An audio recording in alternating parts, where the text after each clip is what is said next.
السلام عليكم، ازيكم يا حبايبي؟ عاملين ايه؟ يا رب تكونوا بخير وفي احسن حال دايما يا رب. اللهم صل وسلم وبارك على سيدنا محمد وعلى اله واصحابه اجمعين، عليه افضل الصلاه والسلام.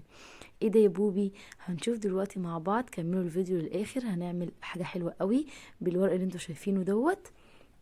انا هقصقص الورقه دي كده، كل قطعه تبقى لوحدها من رسمه سبايدر مان.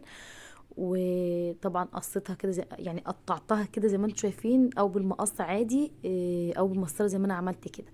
هنشوف هنعمل ايه. كملوا الفيديو للاخر ويلا بينا.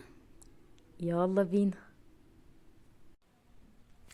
ونبدأ وندخل على الفيديو ونقول بسم الله الرحمن الرحيم. ونبدأ كده بقى ايه، نتدفى، كان الجو ساقع، فطبعا الحركة بركة والحركة بتدفي في الجو الشتا دوت. إيه، نقول بسم الله الرحمن الرحيم. هنعمل الكب كيك ببيضة واحدة. النهاردة يوم التوفير. إيه، معانا بيضة واحدة، معانا نص كوباية سكر او كوباية الا ربع على حسب طبعا. إيه، احنا بنحب الحاجة ايه، سكرها مظبوط ولا ده عشوائي؟ خلاص. إيه، كوباية الا ربع برضو زيت. إيه، او نص كوباية وشوية، لان انا حاطة سمنة بلدي على زيت. تمام. وكوباية من اللبن، يعني ممكن مش مليانة قوي يعني برضو. تمام. كل ده، كل المكونات دي هنحطها في الخلاط مع طبعا معلقة كبيرة كده من الفانيليا. عندي هنا بقى ايه، كوباية ونص كده من الدقيق، عليهم معلقة كبيرة من بيكنج باودر، عليهم معلقتين من الكاكاو الخام. هنخل طبعا كل المكونات دي، انا كنت نخلة دي قبل ما اصور يعني، كنت مجهزاه وكده، نخلاه في البولة بتاعتي. فكل ده بقى طبعا هقلبه مع بعض كده زي ما انتوا شايفين، علشان الدقيق والبيكنج باودر وذرة الملح طبعا ما ننساهاش. والكاكاو كلهم ايه يتجانسوا مع بعض كده. طبعا على ما اضرب الخليط السائل بتاعي، اللي هو عبارة عن كوباية لبن، كوباية الا ربع او نص كوباية وشوية من الزيت. نفس النظام برضو سكر، نص كوباية وشوية او كوباية الا ربع من السكر، على حسب طبعا رغبتك انت في السكريات عاملة ازاي. بتحبي الحاجة مسكرة ولا مظبوطة يعني؟ خلاص. بعد كده بقى ايه، بجهز صينية الكب كيك بتاعتي. بفرد الورق طبعا. اللي عايزه اقول لكم، الكيسه دي انا جايبها ب5 جنيه، اللي هي الورق دوت. فيها 24 ورقه، بس كان في ورقه كده مستخبيه ما اخدتش بالي منها يعني. فالمهم جهزت كده قالب الكب كيك بتاعي، وبعد كده ضربت الخليط السائل ده ضربه كويسه كده. هنزل بيهم على الدقيق، وهبدأ بقى ايه كده، طبعا بسم الله الرحمن الرحيم بنسمي. ونبدأ نقلب كل المكونات كده مع بعضيها. كيكة عادية ما فيهاش اي افتكاسات، كيكة عادية عادي. بس احنا عاملينها يعني موفرينها شوية، ان احنا عاملينها ببيضة واحدة. على فكرة لو حابة تضيفي بيضتين مفيش اي مشكلة عادي يعني.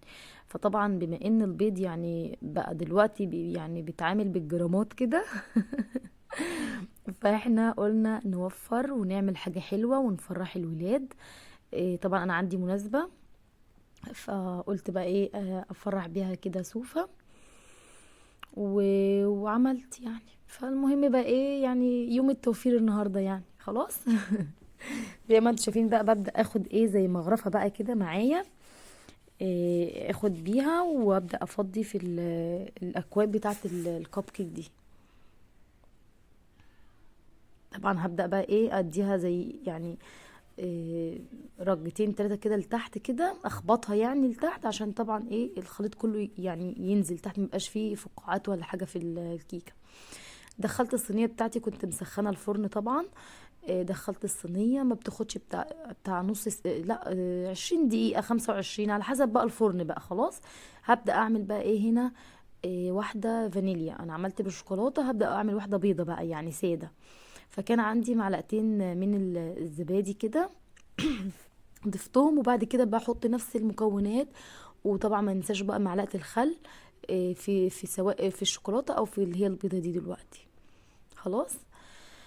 هنضرب برضو كل المكونات السائلة مع بعض في الخلاط. ممكن نعملها عادي بإيدينا بمضرب يدوي عادي خالص. في البولة بتاعتي هرب البيض كده بالفانيليا والسكر، وابدا انزل باللبن، وبعد كده تدريجيا الزيت طبعا.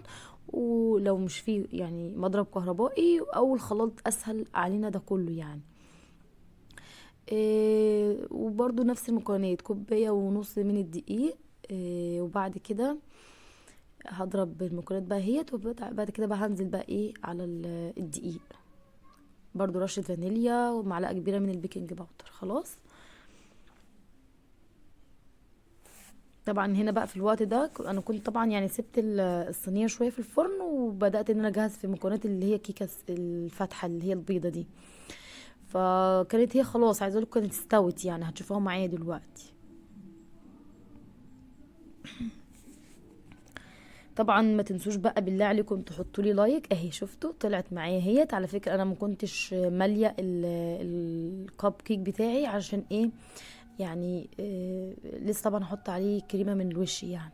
فلو حابين برضو نزود الكميه مفيش اي مشكله. زي ما انتم شايفين برضو نفس الخطوات بالظبط. خلاص ما تنسوش بقى اللايك بالله عليكم. هنا بصوا انا قلت توقعت هو ده كده الورق خلص، بس طبعا كان في ورقه مستخبيه هتشوفوها معايا في اخر الفيديو كده، هتطلع في ايدي برضو يعني. عندي بقى بواقي الكيك اللي اتبقت يعني من هنا ومن هنا، اللي هي بالشوكولاته والفانيليا. هبدأ بقى في قالب زي كده صغير، هبدأ ان انا ايه احطهم. ممكن اصبهم مرة واحدة لان هم مش مستاهلين، وممكن زي ما انا ايه هعمل كده شوية شوية، شوية بالشوكولاتة وشوية بالفانيليا. طبعا كان هنا بقى الكيكة الشوكولاتة مسكت معايا شوية، طبعا الجو ساقع، ورحت جايه ايه حاطه زي معلقتين لبن كده، وبدات ان انا افككها ايه بيها يعني. زي ما انتم شايفين اهو. بس هبدا انزل بالباقي من هنا والباقي من هنا. وممكن على فكره لو موجود عندنا برضو كب كيك زياده، او متاح عندنا الورق نفسه يعني، ممكن نرصه في صينيه عاديه خالص جنب بعض، ونضيف فيه كيكه ونسويه عادي من غير القالب دوت يعني. مش شرط يكون عندنا قالب الكيك نفسه، احنا ممكن نجيب اللي هو الورق ونفرده في الصينيه جنب بعض كده، ونعمل فيه كيكه عادي، مفيش اي مشكله برضو. فطبعا هنا بقى كان خلاص بقى الكب كيك بتاعي استوى، كان جميل جدا والله بجد يعني ما شاء الله. فرحت ابني طبعا، عملت هو عيد ميلاده. فقلت افرحه كده طبعا. يعني لو مثلا احنا مش قادرين نكلف ونعمل عيد ميلاد كبير او نجيب تورت والكلام ده كله والجاتوهات والحاجات دي دلوقتي، يعني بصراحة الاسعار راحت في داهية جدا يعني. فلا احنا عملنا بصوا باقل ما يمكن ان احنا عملنا التكلفة اقل، وفي نفس الوقت فرحناه يعني، فرحنا عيالنا يعني، فاهمين قصدي. فده طبعا اهم حاجة يعني، ان احنا نكون مثلا ماشيين على قد امكانياتنا، وفي نفس الوقت بنفرح الولاد معانا برضو، هما ملهمش ذنب في الزمن اللي احنا بنعيشه دوت يعني، فاهمين قصدي حبايب قلبي. فطبعا انا كانت فرحة ابني عندي بالدنيا والله، رغم ان هو يعني الحمد لله الحمد لله اليوم كان ختم طبعا كده يعني اهي بصوا الورقة اهي، الورقة اهي شفتوها. زي ما قلت لكم يعني الحمد لله انا فرحة ابني دي عندي بالدنيا، رغم ان هو نكد عليا في الاخر، بس الحمد لله يعني اتصالحنا انا وهو.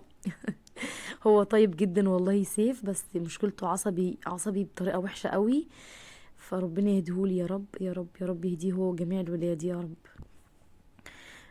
وبصوا بقى هنا بقى دي اهيت بقى زي ما قلت لكم، هنشوف هنعمل بيها ايه.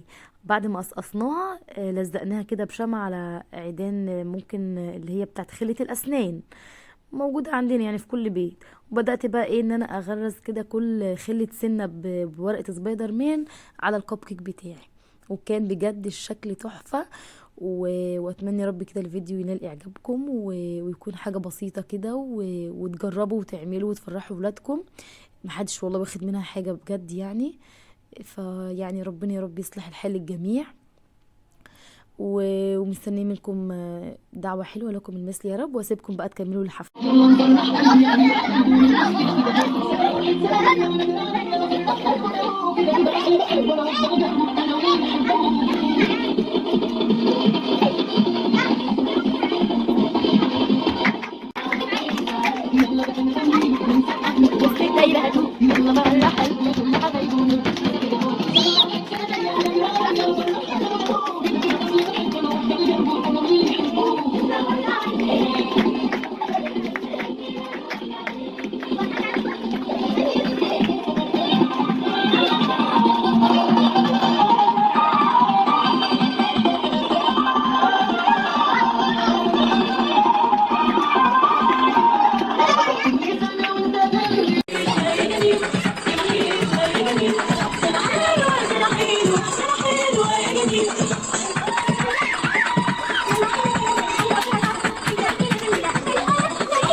كده بتساعدي.